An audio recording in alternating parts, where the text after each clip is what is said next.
February 28.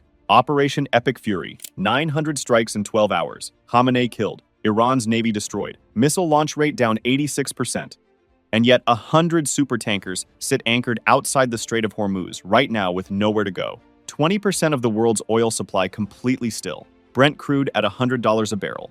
Mining. Even a single person with a shoulder-fired missile could hit a tanker there. So Iran could easily escalate attacks. The U.S. Energy Secretary posted that the Navy had escorted the first tanker through. The post was deleted 30 minutes later.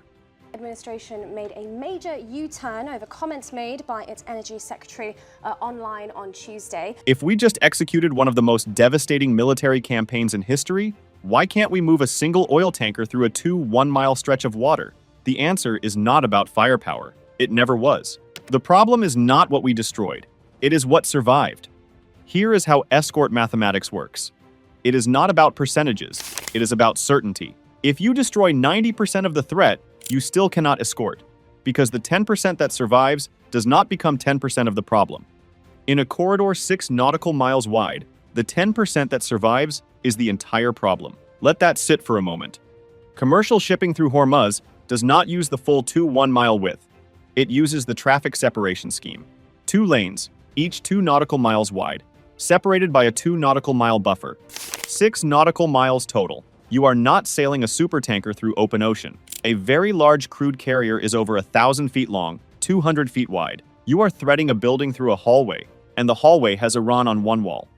Now consider what Iran built into that hallway over 40 years of watching American naval operations in these waters. They studied Operation Earnest Will in 1987. They studied Operation Praying Mantis in 1988. They watched 20 years of Fifth Fleet presence in Bahrain. They watched Operation Prosperity Guardian last year in the Red Sea. They did not build a conventional navy to fight in open water. They built a layered trap specifically designed for a confined corridor where American firepower advantages compress and geography does the equalizing. Here is what makes that trap different from every other threat environment the U.S. Navy has operated in since the Cold War. In open ocean, American carrier strike groups are essentially invulnerable. The geometry works in their favor. Threats come from distance. Sensors have time. Interceptors have room to maneuver. But in the Strait of Hormuz, the geometry inverts. Distance collapses. Reaction time shrinks to seconds. And the dense, cluttered coastline that Iran has fortified for 4 decades gives every cheap weapon system a natural hiding place that no satellite or surveillance aircraft can fully map in real time. What is still in the water? Start at the bottom, because the bottom is where conventional air power runs out of answers. Before the first bomb fell on February 28, Iran began pre-positioning mines. Contact mines, influence mines, bottom mines that sit on the seabed and wait for a magnetic or acoustic signature. Iran's estimated stockpile runs between 2,000 and 6,000 weapons. We destroyed 16 mine-laying vessels. We struck storage facilities. We slowed the rate of new mines entering the water. We did not remove the mines already there. You cannot bomb a mine off the seabed.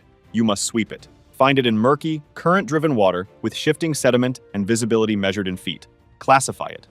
Neutralize it one at a time while the current moves it and the tides change its position. The Avenger-class mine countermeasures ships that do this work have been almost entirely decommissioned. 4 remain in the U.S. fleet. They are forward deployed in Japan. Getting them to the strait and clearing 360 square nautical miles of seabed under active threat takes months under ideal conditions. These are not ideal conditions. This is a live combat zone where the ships doing the clearing are themselves targets. And this is the part that makes the mine problem uniquely difficult. Unlike a missile launcher that you can target from the air or a warship you can sink with a tomahawk, a mine that is already on the seabed requires physical presence to neutralize. Divers, remotely operated vehicles.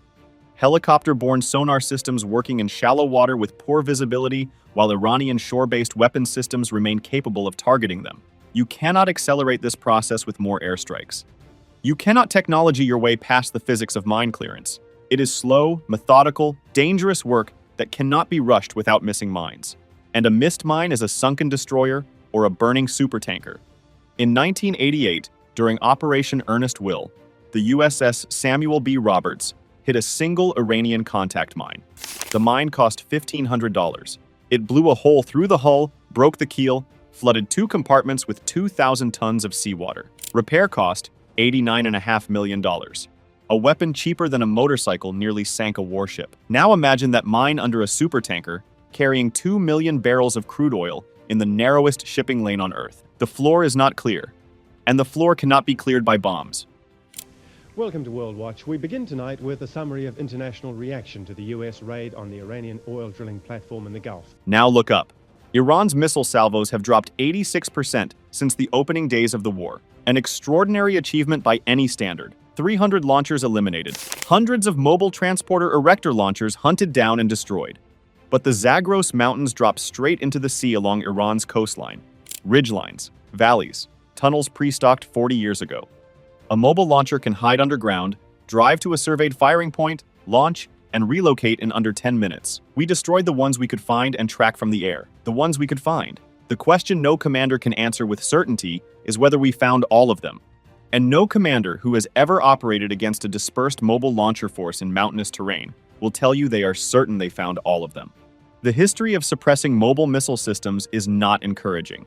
During the Gulf War, in 1991, coalition forces flew over 1,000 sorties, specifically hunting Iraqi Scud launchers.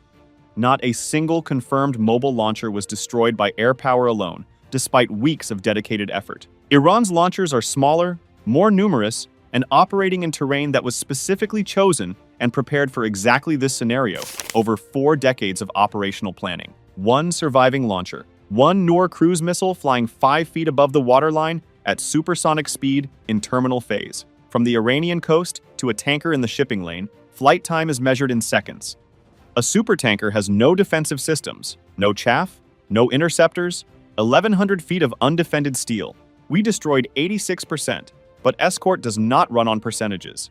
It runs on certainty, and the gap between 86 and 100 is where tankers burn. Add the fast attack craft. Small, fast, under 50 feet, launched from fishing harbors and island coves numbering in the hundreds along the strait. These boats were never designed to be found by carrier-based aircraft from standoff range. They are too small, too dispersed, too numerous. Analysts estimate the IRGC retained the majority of its small boat fleet, not because we failed to target them, because they were built to survive exactly this kind of air campaign, by dispersing into the geography that Iran has controlled for 4 decades. Stack what remains. Mines below, surviving launchers above, dispersed fast attack craft on the flanks. The trap is degraded. It is not gone. And in a 6 nautical mile corridor, degraded is still enough to close the door. The twist Iran missed. Here is the part that most coverage is getting completely wrong. The US Navy not entering the strait is not a failure. It is the strategy. Look at the map. The USS Abraham Lincoln Carrier Strike Group holds position in the Gulf of Oman, east of the strait. It does not need to push through the choke point. From its current position, its air wing controls the entire eastern approach to the Persian Gulf. Nothing enters or exits without passing through the Lincoln's surveillance and strike envelope. Now think about what that means for Iran. The mines that closed the strait to tankers also closed it to Iranian exports. Iran exports approximately 1.4 million barrels of oil per day. Nearly all of it must pass through Hormuz to reach any paying customer. The strait is sealed from both sides. Commercial tankers will not enter because of mines and residual missile threat. Iranian tankers cannot exit because carrier strike groups hold both choke points and maintain complete air supremacy above. Iran built a trap to keep American warships out. The trap worked. But the trap does not work in one direction only. It works in both. The same mines, the same missiles, the same confined geometry that prevents American escort also prevents Iranian commerce. Iran is suffocating inside its own fortress. Its oil revenue has collapsed to near zero. Every barrel it cannot export is a barrel it cannot convert into the cash needed to fund the IRGC, pay salaries, import food and medicine, and sustain the military operations that the new supreme leader, Mojtaba Khamenei, is publicly insisting must continue. A sanctioned economy with its only export corridor sealed by its own hand does not have unlimited time. It has weeks. Meanwhile, American carrier strike groups run on nuclear propulsion with supply chains spanning 2 oceans. They do not need to enter the corridor. They need to hold their current position and wait. Time is the weapon now, and time belongs entirely to the side with the longer endurance. This is not a standoff. It is a siege, and the besieged party locked itself inside.